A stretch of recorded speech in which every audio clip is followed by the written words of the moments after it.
after a viral trend began to circulate where users appeared to show sympathy for Osama bin Laden. The trend is centered on bin Laden's infamous letter to America, which he reportedly wrote a year after the 9/11 terror attacks, and is filled with anti-Semitism and hatred for the West. A growing number of social media influencers are making identical claims. The recent trend has captured the attention of lawmakers on Capitol Hill. I need you to stop what you're doing and go read A Letter to America.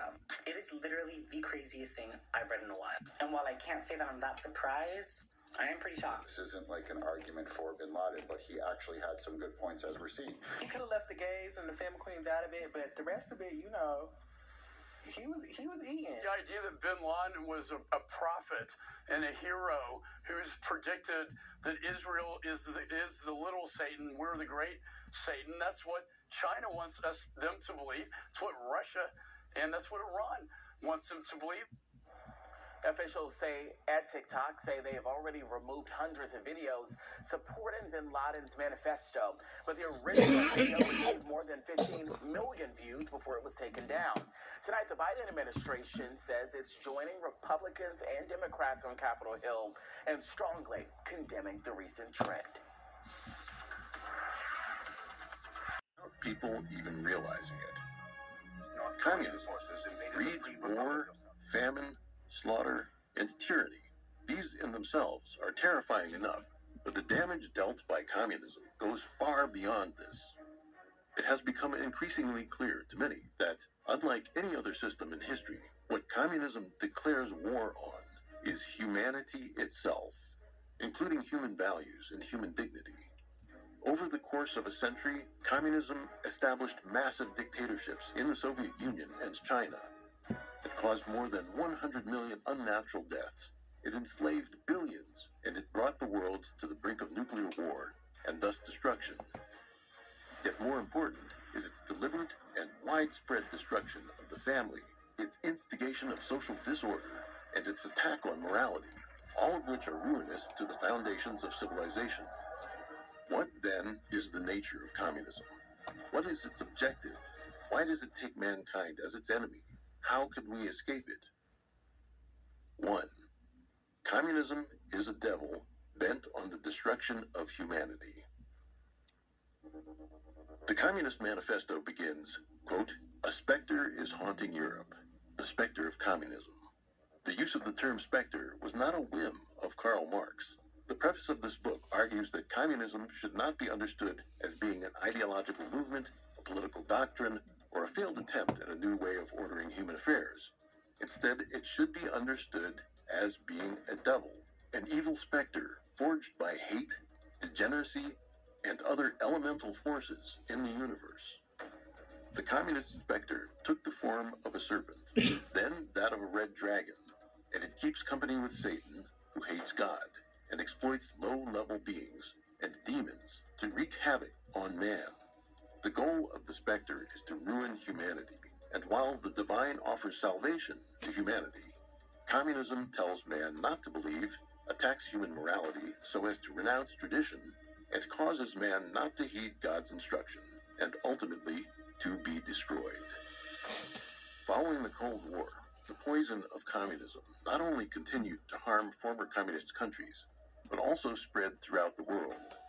The ideological infiltration of communism has led the specter to influence human society on a global scale, and many people even think that the dark wishes of communism are their own. With this, people lose their ability to judge right from wrong, to differentiate good from evil. This, a devil's conspiracy, was almost carried out. Thus, even as the specter congratulated itself, delighted with its sinister victory, most people thought that it had been destroyed. There's nothing more dangerous than mankind being on the verge of destruction, yet ignorantly celebrating its triumph. 2. The devil's ways and means. Man was created by God, and the compassion of gods has long protected man. This the devil knew, and so it set about severing this connection to corrupt man, so that gods would no longer take care of him. The devil's approach has been to subvert the culture given to mankind by gods, corrupt human morality, and thus warp man and make him unworthy of salvation. The turbulence of Europe, beginning in the 18th century, and the attendant moral decline gave the devil an opportunity. It set about subverting, step by step, the criteria of discernment between good and evil. It promoted atheism, materialism, Darwinism, and the philosophy of struggle. The devil chose Marx as its envoy among men. Marx's Communist Manifesto of 1848 advocated the violent destruction of private enterprise, social classes, nations, religions, and the family. The Paris Commune of 1871 was its first attempt at seizing power. His followers argue that political power is the central question of Marxian political science. This is both true and not true. Being clear about the ultimate aims of communism means we can recognize that political power is both important and unimportant to the communist project.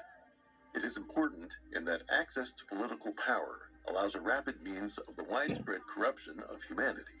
With the levers of power, communists can promote their ideology with violence and eradicate a traditional culture in mere decades or years.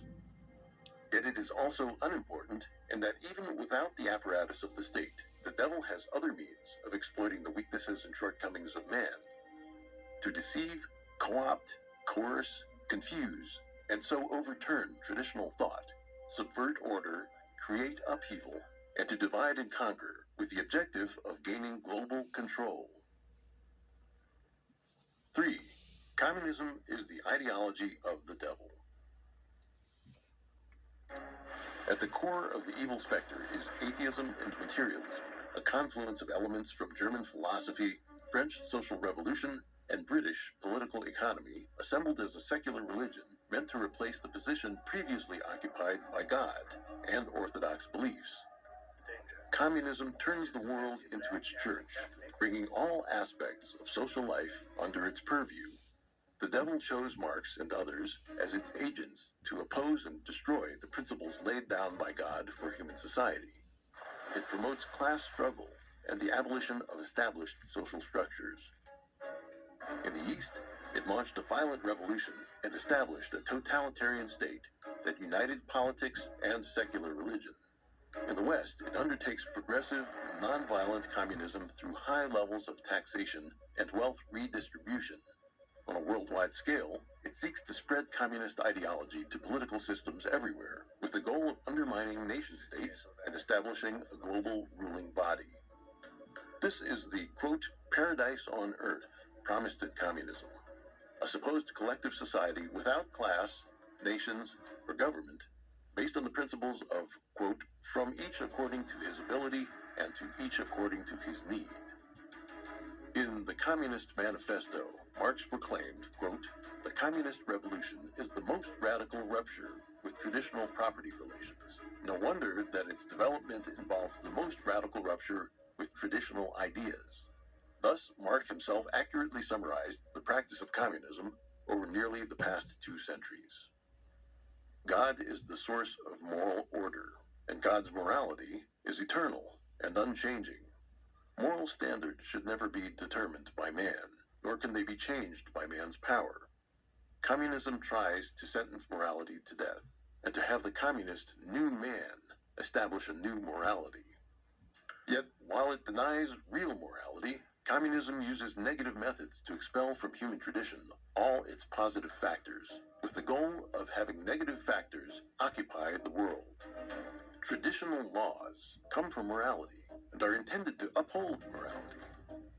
Communism tries to separate morality from the law, then destroys morality by concocting bad laws and maliciously interpreting traditional ones. God calls on man to be kind. Communism agitates class struggle and advocates violence and killing. God established the family as a basic social unit. Communism believes that the family is a manifestation of the private capitalist system and threatens to eliminate it. God gives man the freedom to obtain wealth and the right to life. Communism seeks to eliminate private property, expropriate assets, raise taxes, monopolize credit and capital, and completely control economic life. God established the form that morality, government, law, society, and culture should take. Communism seeks the, quote, violent overthrow of the whole existing social structure. God transmitted to man the unique form of traditional art as a means of passing on his image. Traditional art recalls to mankind the beauty of heaven, reinforces faith in God, elevates morality, and nurtures virtue. Communism, on the other hand, would have man worship warped modern creations, artistic productions that stifle our divine nature, give full rein to the demonic impulse toward chaos and disorder, and manipulate the art world by spreading base, ugly, malformed, evil, and decadent ideas. God wants man to be humble and full of reverence and wonder at divine creation. Communism connives at the demonic and arrogance in man, encouraging him to revolt against God. By amplifying the evil inherent and inescapable in human nature, it exploits the idea of freedom to encourage conduct unrestrained by morality and unfettered by a sense of duty or burden. The slogan of equality is used to stir up envy and vanity as man is tempted by fame and material interests. 4. A metaphysical understanding of the devil.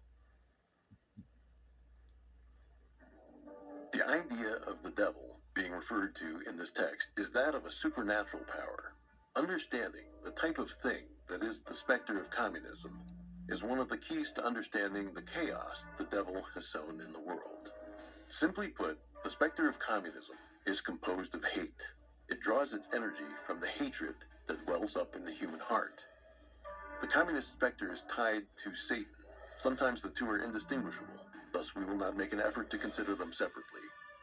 The devil's arrangements are present in both the East and the West, in every profession and in every walk of life. Sometimes its power is divided, sometimes integrated. Sometimes it uses this tactic, sometimes that. It follows no simple pattern. The devil is the initiator of an unrestricted war on mankind that has turned religion, the family, politics, the economy, finance, military affairs, education, the academy, the arts, the media, entertainment, popular culture, social affairs, and international relations, all into battlefields. The dark energy of the devil can spread from one sphere, group, or movement to another. After the anti-Vietnam War movement faded in the West in the 1970s, for instance, the devil manipulated rebellious adolescents to channel their energies into agitating for feminism, environmentalism, and the legalization of homosexuality. The devil's other efforts were used to subvert Western civilization from within. The devil can turn people with no good intent into its agents in the human world, using hypocrisy to deceive compassionate and innocent people who then become its apologists. The devil's agents, most of whom do not even realize their role, are everywhere in society, from the elite to the middle class to the lower classes. Thus, its activities manifest sometimes as bottom-up revolutions, sometimes as top-down conspiracies, sometimes as reforms from the center. The devil can change forms and exist in multiple places at once. It uses lowly beings and specters in other dimensions to do its work. Pornography and drug addiction are tools used by the devil, and as long as a person's thought aligns with these qualities, the devil can control that person. Many times, people think they are acting according to their own thoughts, but they failed to realize they're being manipulated. 5. The devil's many faces. Just as the devil goes by many names, communism manifests in many ways. The demon uses contradictory positions to deceive. A totalitarian regime or a democracy, a planned economy or a market economy, control of the press or no restraints whatsoever on speech, opposition to homosexuality in some countries or legalization of homosexuality in other countries, wanton environmental destruction, or clamor for environmental protection, and so on. It can advocate violent revolution or embrace peaceful transition. It may manifest as a political and economic system or as an ideological trend in art and culture. It may take the form of pure idealism or cold-blooded scheming. Communist totalitarian regimes are just one of the demon's manifestations. Marxism, Leninism, and Maoism form just one aspect of the devil's fallacies. Since utopian socialism developed in the 18th century, the world has seen the emergence of numerous ideological currents. Scientific socialism, Fabian socialism, syndicalism, Christian socialism, democratic socialism, humanitarianism, eco-socialism, welfare capitalism, Marxism-Leninism, and Maoism. These ideologies are of two types: violent communism or nonviolent communism. The infiltration and gradual erosion of the status quo are the main tactics adopted by communism's nonviolent strains. One of the devil's deceits is to make arrangements in the two opposing camps of the East and the West. As it carried out a vast invasion of the East, it also took on a new guise and stole into the West. The Fabian Society of Britain, the Social Democratic Party of Germany, the Second International of France, the Socialist Party in the United States, and many other socialist parties and organizations spread the seeds of destruction to Western Europe and North America. During the Cold War, the slaughter, concentration camps, and famines and purges in the Soviet Union and China made some Westerners count themselves lucky that they still lived in luxury and freedom. Some socialists publicly condemned the violence of the Soviet Union on humanitarian grounds, which led many to let down their guard around them. The demon of communism inhabits a variety of complex guises in the West and operates under many banners, making it almost impossible to guard against. The following schools or movements were either derived from communism or used by communism to reach its ends: liberalism, progressivism, the Frankfurt School, neo-Marxism, critical theory, the counterculture of the 1960s, the anti-war movement, sexual liberation, legalization of homosexuality, feminism, environmentalism, social justice, political correctness, Keynesian economics, avant-garde art schools, and multiculturalism. 6. Socialism as the preliminary stage of communism.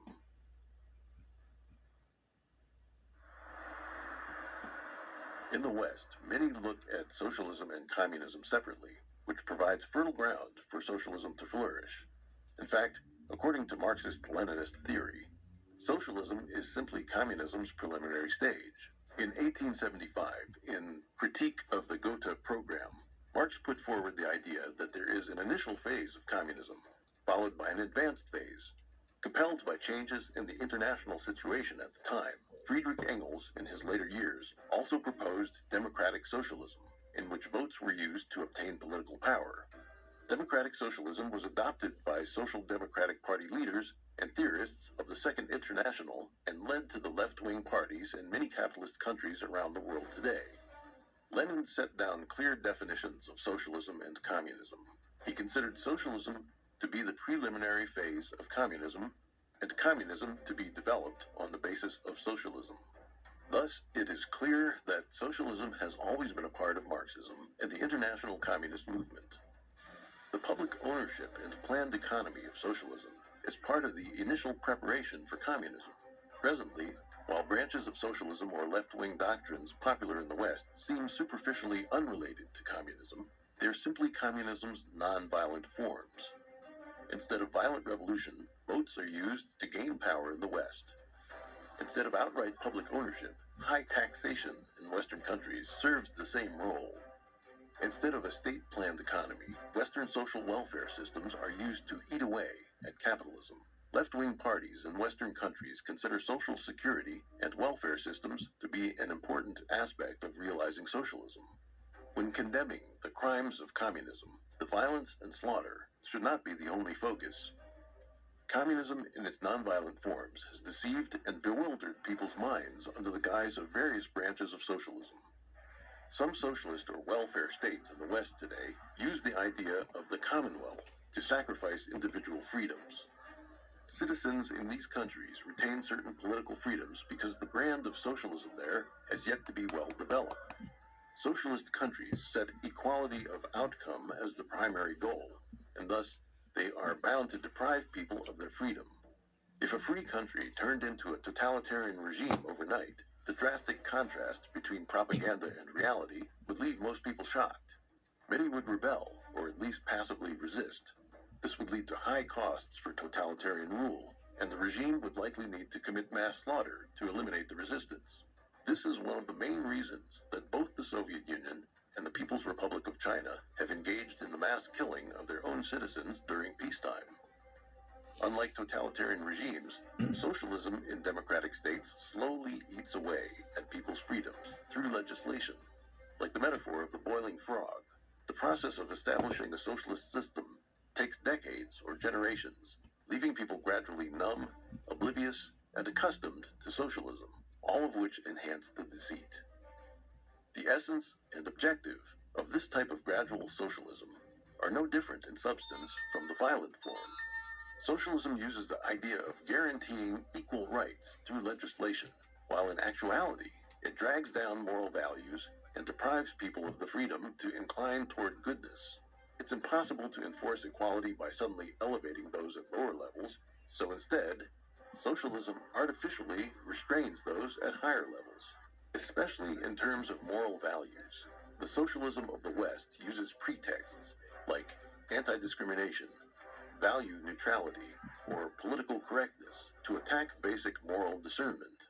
This is equivalent to an attempt to eliminate morality as such.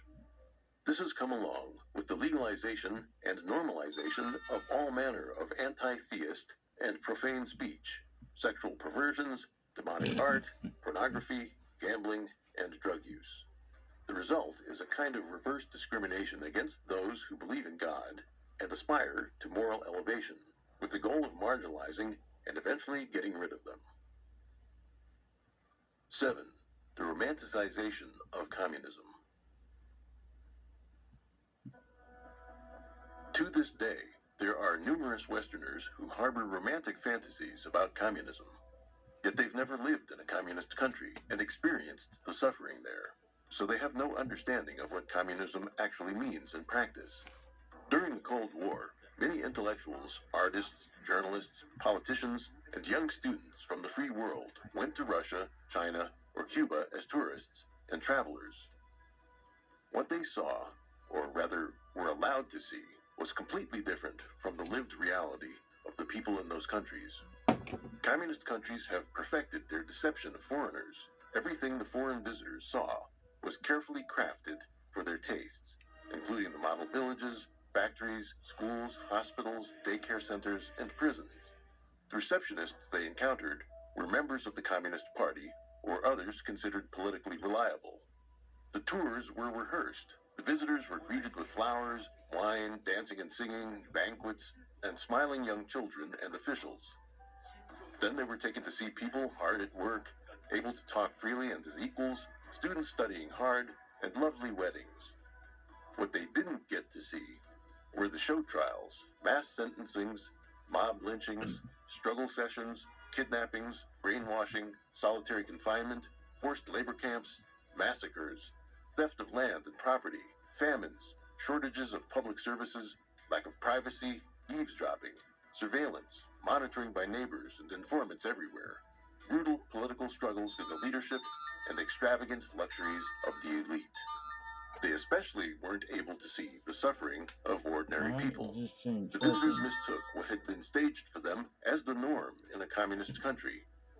They then promoted communism in the West through books, articles, and speeches, and many of them didn't know they had been taken in. A small number did see cracks in the edifice, but many of them then fell into another trap. They saw themselves as, quote, fellow travelers, and adopted the Chinese attitude of, quote, not airing dirty laundry in front of outsiders. Lacking the courage to tell the truth, they chose a shameful silence. Everyone is, quote, free and equal, where there is no oppression or expropriation, where there's great material abundance, where everyone gives according to their ability and receives according to their need, a heaven on earth, with every individual able to develop himself or herself freely.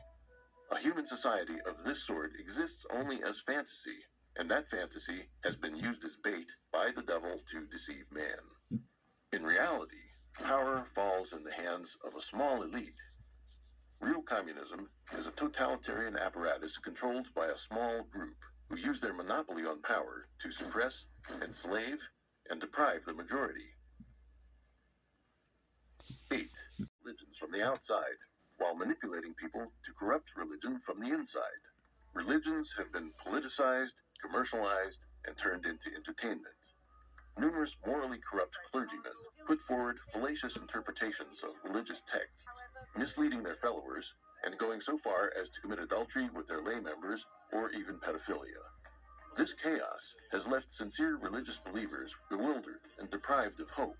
Just a century ago, an unwavering belief in God was a sign of moral decency. Now, religious believers are considered foolish and superstitious. They keep their beliefs to themselves, not even discussing their faith among friends for fear of being mocked. Another important goal of communism is the destruction of the family. Using ideas like gender equality and, quote, sharing wealth and wife, the 20th century, in particular, was host to modern feminist movements that promoted sexual liberation, the blurring of gender differences, attacks against the so-called patriarchy, and weakening the role of the father in the family. They changed the definition of marriage, promoted the legalization and legitimization of homosexuality, promoted the rights to divorce and to abortion, and used social welfare policies to effectively encourage and subsidize single parenthood. All of this resulted in the collapse of families. This has been one of the more startling transformations of society over the last several decades. In the political sphere, communism exploited loopholes in the legal and political systems of democratic nations in an attempt to manipulate major political parties. For electoral victory, politicians resorted to dirty tricks and made promises that they could never fulfill. The result of the influence of communism is that political parties around the world are often somewhere on the left of the political spectrum, advocating higher taxes, higher social welfare expenditures, big government, and interventionism, all of which they seek to entrench in legislation. And with a left-leaning government, leftist ideology comes to infiltrate the entire society, backed up with the indoctrination of youth, who in turn come to elect more left-leaning candidates. The academy, which is supposed to play the role of transmitting the essence of the wisdom and culture of the ages, has also been subverted. In the first half of the 20th century, NBC, MSNBC, the New York Times, Newsweek, NPR, the Huffington Post, the Atlantic, the Financial Times, USA Today, The Economist, Time Magazine, Washington Post, the Wall Street Journal, and the list goes on and on.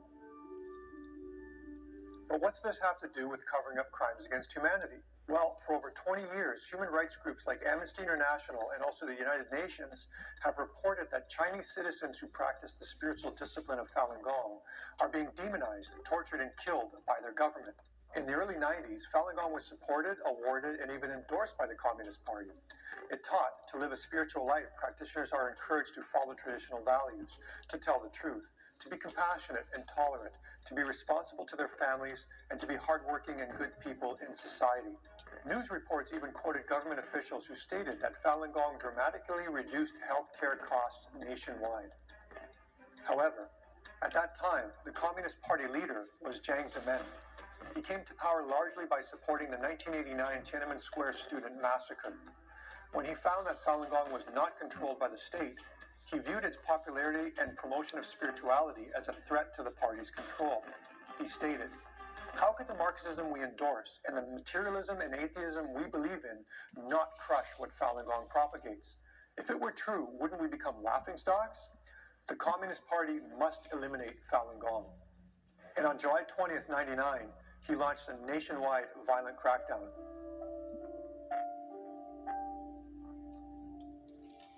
In the beginning, mainstream media reported on the mass injustices.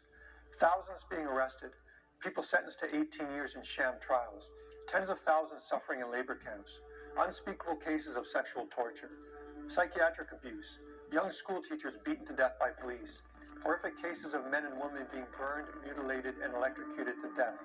A Wall Street Journal reporter even won a Pulitzer Prize for exposing the mass torture and killings of Falun Gong practitioners, including Miss Chen, a 58-year-old grandmother who police beat to death over 3 days for simply pleading for her freedom to believe.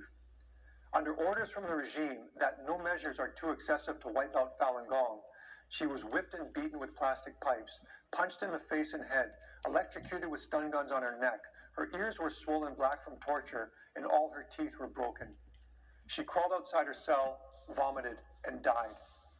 The reporter stated, The effects on society of such systematic brutality is hard to gauge. None of the deaths have been reported in the Chinese media. Dramas have a climax. Though the devil has made its arrangements to destroy humankind, the Almighty Creator has his means of awakening the world's people, helping them escape the devil's bondage and offering them salvation. Today, unfolding in the final epoch before the Creator's appearance, is the ultimate battle between good and evil. Orthodox religions the world over have foretold that in the era of the Creator's return, the world would be awash with demons, abominations, and ominous events as humanity lost its moral restraints. This is none other than the world of today. The state of degeneration we face today has been long in the making. It began hundreds of years ago with the rise of its core driving force, atheism and the deception of humanity. It was Karl Marx who created an ideology to encompass the deception in all its permutations, and it was Vladimir Lenin who put the theory into brutal practice. Marx, however, was not an atheist. He followed the devil's cult and became the demon whose mission was to prevent man from recognizing the Creator in the end times. 1. Marx's Satanic Works. Marx published many books throughout his life, the best known being the 1848 Communist Manifesto and the 3 volumes of Das Kapital, published between 1867 and 1894. These works formed the theoretical basis for the communist movement.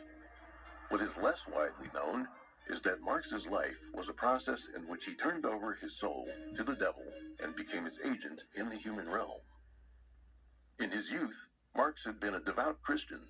He was an enthusiastic believer in God before being overcome by his demonic transformation.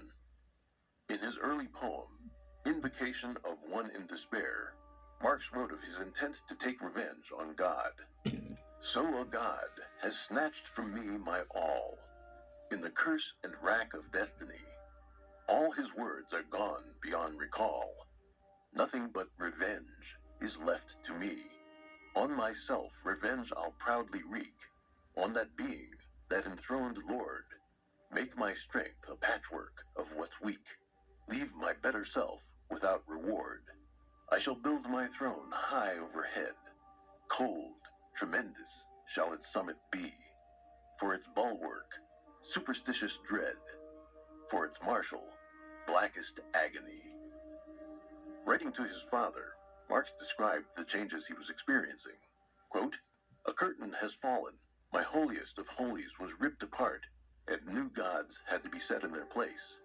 A true unrest has taken mastery of me, and I will not be able to calm the excited spirits until I am in your dear presence."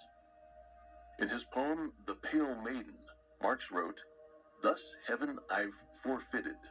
I know it full well. My soul, once true to God, is chosen for hell." Marx's family clearly noticed his change.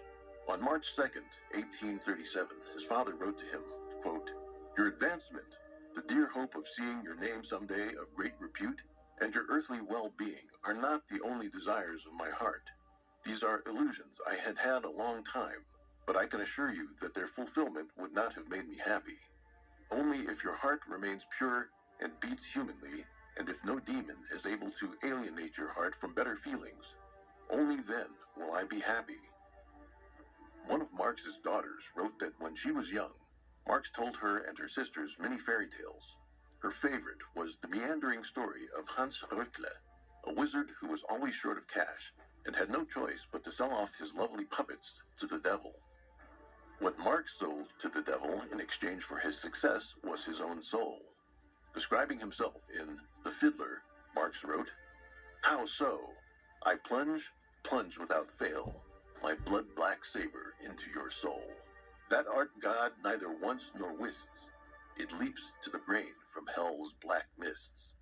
Till hearts bewitched, till senses reel, with Satan I have struck my deal. He chalks the signs, beats time for me. I play the death march fast and free." In the biography Marx, author Robert Payne wrote that the stories Marx told might be taken as an allegory for his own life, and that he seemed to be knowingly acting on the devil's behalf. Marx's soul turned to evil. In his rage against God, he joined the devil's cult. The American political philosopher Eric Voegelin wrote, quote, Marx knew that he was a God creating a world. He did not want to be the creature. He did not want to see the world in the perspective of creaturely existence. He wanted to see the world from the point of the coincidentia oppositorum, that is, from the position of God. In his poem, Human Pride, Marx expressed his will to break away from gods and stand with them on an equal footing. Then the gauntlet do I fling, scornful in the world's wide open face. Down the giant she-dwarf, whimpering, plunges, cannot crush my happiness. Like unto a god I dare, through that ruined realm in triumph roam. Every word is deed and fire, and my bosom like the Maker's own. Marx actively rebelled against the divine.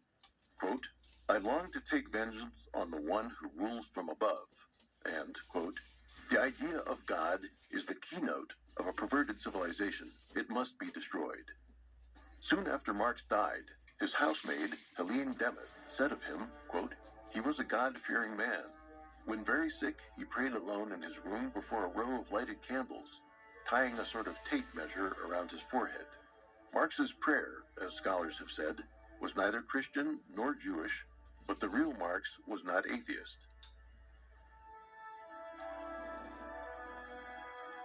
Throughout human history, great sages taught sentient beings the way to enlightenment and laid the foundations of the world's civilizations. Jesus Christ established the bedrock of Christian civilization, and Lao Tzu's wisdom is the foundation of Taoism, a central pillar of Chinese philosophy. In ancient India, Shakyamuni's teachings led to Buddhism. The origins of their wisdom is a wonder. While the other sages may have been well-read, they obtained their insights from enlightenment and cultivation, not from ordinary studies. Marx's theories referenced the work of previous intellectuals, but ultimately originated from the evil specter. He wrote in the poem On Hegel, since I have found the highest of things in the depths of them also, rude am I as a god, cloaked by the dark like a god. By the specter's arrangement, Marx entered the human world and established the cult of communism to corrupt human morality, with the intention that mankind would turn on gods and doom themselves to eternal torment in hell. 2. Marxism's historical context. In order to spread Marxism, the evil specter laid down various intellectual and social foundations. We will examine these two components that serve as the context for the rise of communism. Scholars believe that Marx's theory was deeply influenced by Hegel and Ludwig Feuerbach. Feuerbach was an early denier of God's existence. He believed that religion was no more than an understanding of the, quote, infinity of perception. That is to say, that people invented God by imagining their own abilities writ large. Feuerbach's theory shed some light on how communism emerged and spread. Advances in science, mechanization, material goods, medicine, and leisure created the impression that happiness is a function of material wealth. Therefore, any dissatisfaction must arise from social limitations. It seemed that with material advancement and social change, people would have the means to build a utopia without any need for God. This vision is the principal means by which people are lured, then initiated into the cult of communism. Feuerbach was not the first to reject Christianity and God. Friedrich Strauss questioned the authenticity of the Bible and the divinity of Jesus in his 1835 book, Life of Jesus. We can trace such atheist ideas back to the Enlightenment in the 17th and 18th centuries, or, if need be, to the time of the ancient Greeks, but that is not the purpose of this book. Although Marx's Communist Manifesto was written over a decade prior to the publication of Charles Darwin's On the Origin of Species, the theory of evolution provided Marx with apparent scientific grounding. If all species naturally happened as a result of natural selection, and human beings are merely the most advanced of organisms, then there is no room for God. In December 1860, Marx wrote about Darwin's theory to his associate Friedrich Engels, praising On the Origin of Species as, quote, the book that contains the natural history foundation for your viewpoint. In a letter to the socialist philosopher Ferdinand Lassalle in January 1862, Marx said, quote, Darwin's book is very important and serves me as a natural scientific basis for the class struggle in history. The theory of evolution in the field of natural science and the materialism in the field of philosophy provided Marxism with two powerful tools for misleading and recruiting followers. Society underwent profound changes in Marx's lifetime. In 1769, Watts's improved steam engines ushered in the first industrial revolution, replacing small artisan communities with mass production. Technical advancement in agriculture freed up surplus labor to move to cities and toil in factories. Free trade created innovation in sales and marketing. Industrialization invariably fosters the rise of cities and the flow of people, information, and ideas. In cities, people are not as connected to each other in comparison to rural life. In a city, even an outcast can write books. Following his exile from Germany, Marx moved to France, Belgium, and then England, where he settled down in the London slums. The Second Industrial Revolution began in Marx's later years, bringing electrification, the internal combustion engine, and chemical manufacturing. The invention of the telegraph and the telephone revolutionized communications. Each change threw society into upheaval as people scrambled to adapt to the new reality amid technological shifts. Many could not keep up, leading to the polarization of haves and have-nots, economic crises, and the like. This upheaval created ripe conditions for spreading Marx's view of social norms and traditions as oppressive relics to be destroyed. At the same time, as technology made it possible to transform nature on a large scale, humanity's arrogance grew. Rather than viewing Marxism as the result of social upheaval and the attendant intellectual trend, these factors should be understood in light of the devil's plans to destabilize humanity and spread Marxism among mankind.